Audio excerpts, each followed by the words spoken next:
Hi everyone, welcome to Good for the Game TV, and this is our preview of stage 17 of the Vuelta, Espana. What a grand tour this has been. Today's individual time trial certainly lived up to expectations. We had a perhaps predictably easy victory for Rowan Dennis, who made the 3 to 10 about his chances look pretty generous. I certainly wish I'd taken a bit of that 30% return on investment. And then we had a battle amongst the GC men where we had the likes of Kruijswijk gaining some good time. Valverde lost a little bit of time to Yates, but gained over his teammate Quintana. So some quite interesting dynamics looming as we near the end of the tour, the final stages. So let's share the screen now. We'll have a look at some of the betting and the latest standings. Let's start with the standings where we've got Yates. He now leads by 33 seconds from Alejandro Valverde.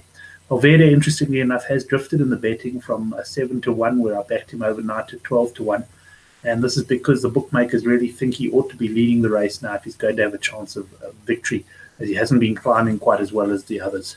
I had better success with my other selection at 18 to 1 in last night's preview, and that is Kruijswijk. He's now into a top price of 12 to 1, 9 to 1 in places after a very impressive time trial that has him 52 seconds behind Yates. This race could not be better set up, because just behind those three, you've got the climbers looming. You've got Quintana 1 minute 15 behind, with probably the strongest team in the race. You've got new kid on the block, Enric Mas. He was very, very good in the ITT. He showed good legs on Sunday in the climbs. At 1 minute 30, he probably can't win this, but he could certainly cause some problems and threaten the podium. And then you've got Lopez, who has looked the strongest climber in the race to date. He lost some time in the time trial, but probably no more than expected, and he managed to keep things very much as they were with Quintana. So, going to be very interesting to see what tactics are adopted by these. We got a little bit further down, we'll see we got Thibaut Pinot. He didn't have the greatest ITT today. He's 253 back. You've got Jon Ezegier 304 back, and then Rigoberto Urán, also disappointing against the clock today, 315 back. I'm taking you a little bit further down the leaderboard, because today's stage is going to be very, very interesting indeed. Let's have a look at the profile. And to start off with, tomorrow's stage, let's have a look at the profile of the final climb to begin with. It's 7.3 kilometers, averaging a very, very tidy 9.7%. If you look at the profile here, there are some sections in red at 23.83%. There's a 12% section. So this is really going to be a tough climb, and it comes at the end of a short but very tough stage. And we'll have a look at that profile now. You can see that you're climbing virtually from the get-go here. You've got a Cat 3 climb right at the start. You've got really rolling terrain, another Cat 3 climb. Now, bear in mind, sometimes a Vuelta, a Cat 3 climb would actually be rated a lot higher in the Tour de France. So this is really a tour where we see plenty of climbs. You've got another Cat 2, another couple of Cat 3s, and then you've got this Cat 1 climb, which looks an absolute brute of a climb to finish off. And the reason I sort of went down the leaderboard a little bit is because I think there's going to be a tremendously strong break that goes out tomorrow. And that is because of the strong start to the stage. And we've got a situation where the leader, Yates, is going to have to be very careful about what he puts his team on to chase and what he lets go. And I think we're going to have a situation where we're going to have a few of the fringe GC guys positioned, say, anywhere from 8th to 20th, are going to infiltrate the break. And that is going to mean that the pace is going to be on from the beginning, and we might just get a very hard run stage all day. Good news for those of you not working tomorrow, or those of you like me who record it and just watch it later that night, is the entire stage is going to be broadcast on SuperSport. So at about 5 to 1, I think the stage gets going. And this is the type of stage where you want to watch the first 50, 60 kilometers without a doubt, because watching this break form will be interesting, and it's going to be very, very difficult to control. And I suppose you'd argue that if a weaker break gets away, it's probably got more chance of sticking because the bigger teams won't chase it down. But, what will Espana do, for example? They put a man or two in the break, in which case they'll take the pressure off themselves to chase. Or is it all hands on deck for Lopez? Are they going to try and get in the stage win, rather hold the guys back and chase down whichever team is in the break? Quite frankly, it's a fascinating stage. It's not going to be easy to pick a winner. And I look forward to having a look at the betting now and deciding whether to go for the break or whether to go for a GC battle.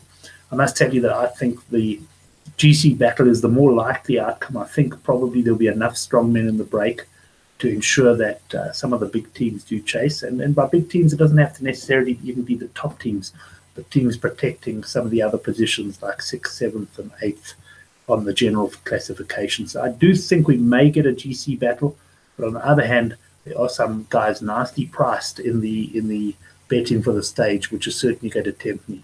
Before we get into the stage betting, well, let's go have a look at WSB. We'll have a look at the outright betting as it stands.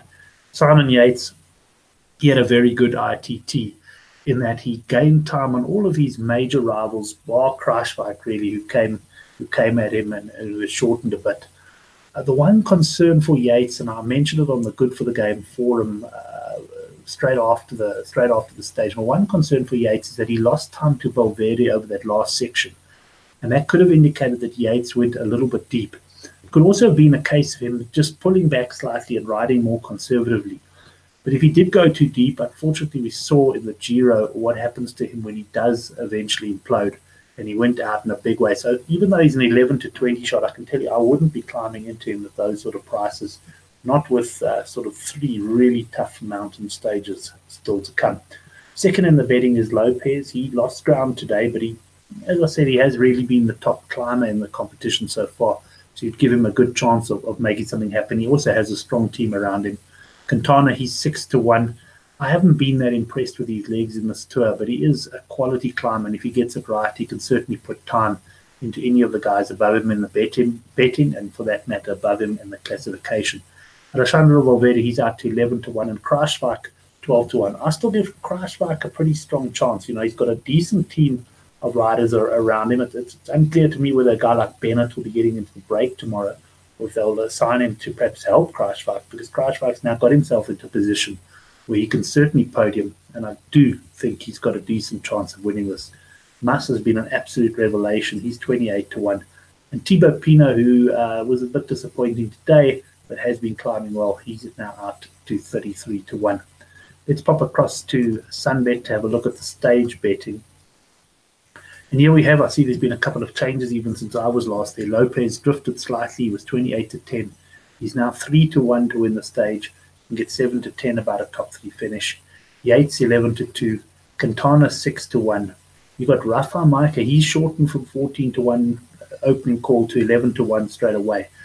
Mike, I do believe, would probably have to win from the break. So punters clearly are giving the break a bit of a chance there.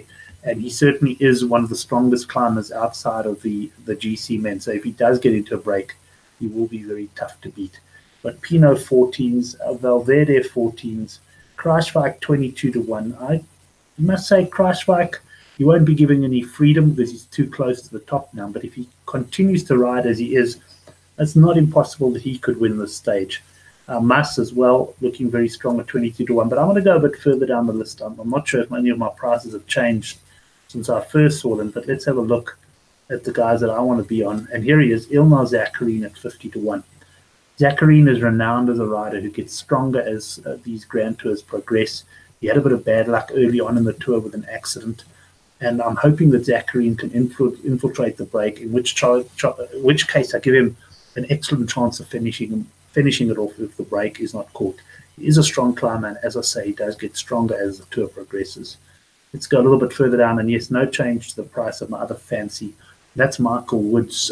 He's of the teammate of Rigoberto Urán, who now looks to have run his race as far as a podium finish goes. So I expect that Woods will have a strong chance of getting into the break. I'm not too sure. He does like the steep ramps. I don't know if this climb might be a little bit long for him, but at 66 to 1, I'm prepared to take a nibble. So that's 2 long shot bets for me there, just to give me an interest. I'm not going to take the podium places, although they certainly look like tempting prices at 14 to 1 and 17 to 1. And instead, I'm going to have a look at a match bet as my final play of the day. So just skimming down here, and I have a look for the match bet I was looking for. It involved Bachmann, who I thought looked a little bit disappointing in the time trial today. He did finish ahead of Izagirre in the last stage that they raced on Sunday, but not by much. And I was very impressed with Izagirre in his time trial. So I think he may be the stronger of the pair, and I think he may be finishing the tour stronger. And I'm going 9 to 10 about him beating Buchmann as my only match bet of the day. Let's just have a quick look at my summary then. Make sure we pull up the right stage here. And we have a look. My summary is strong break or get away. There's no doubt about that. The composition of the break will be key as to who chases. Fringe GC men infiltrating the break will ensure a hard day. On the other hand, if Espana get a couple of riders in the break, then yeah, they won't be involved in the chase, and that might give the break more of a chance. So whoever gets into the break will give you a good indication. It was mentioned in the Good for the Game forum by one of our veteran punters, the Van, that if you're backing a GC man on this stage, so if you like Lopez at 3-1, there's no real need to get on him early, because once the break goes away, there's betting and running, and you'll find that the prices on the favourites don't change that much. On the other hand, if like me, you like a Zakharine at 50-1, if he does get into the break, he's going to shorten to sort of 8 to 10-1. So if you do like someone from a break, you may as well back them early. Personally, I give the break about a 40% chance of survival on this one. Let's just quickly hide that for a second. Hope I can find it again. We've got stage 4 bets, Zakharine 50-1, Wood 66-1. I've seen both of those at Sunbet who were first out. And then also at Sunbet, Izagirre over Buchmann at 9-10, and that is a match bet on tomorrow's stage. Let's move on now and get my mug back on the screen. That pretty much wraps things up. You can join us on the Good for the Game forum. We've got a Vuelta spread there, a thread there if you want to see what any of the other guys are backing. We've had some nice winners, and I say personally, I've had an excellent tour. It's been good to show some form. I'm not risking too much tomorrow, certainly with the 2 long shots and with the match bet, but very much looking forward to the stage. I think it's going to be incredibly exciting. I'm recording the whole lot, and I'm going to stay off social media, stay off my cell phone until I get a chance to see the outcome of that one as if it was live, because I think this is going to be very exciting. We've then got another probably flattish stage after that, but then we've got 2 excellent stages in the mountains, and this really is going to be a great tour. Anything can happen. If I was a bookmaker, I'd be pushing Yates' price out to sort of 8, 9 to 10 and say, come on, boys, back him. I'd be looking to lay him at this stage, because I think his team are really going to struggle to control things. Thanks very much for joining us. You can subscribe to the videos below this one. And of course, we want you to join us on Thursday night for GG Gaming Gone Mad at 8:30, where we'll have some specials for punters. And then our flagship rugby show, The Handicap, that's at 9 o'clock on Thursday night. Hope to see you then.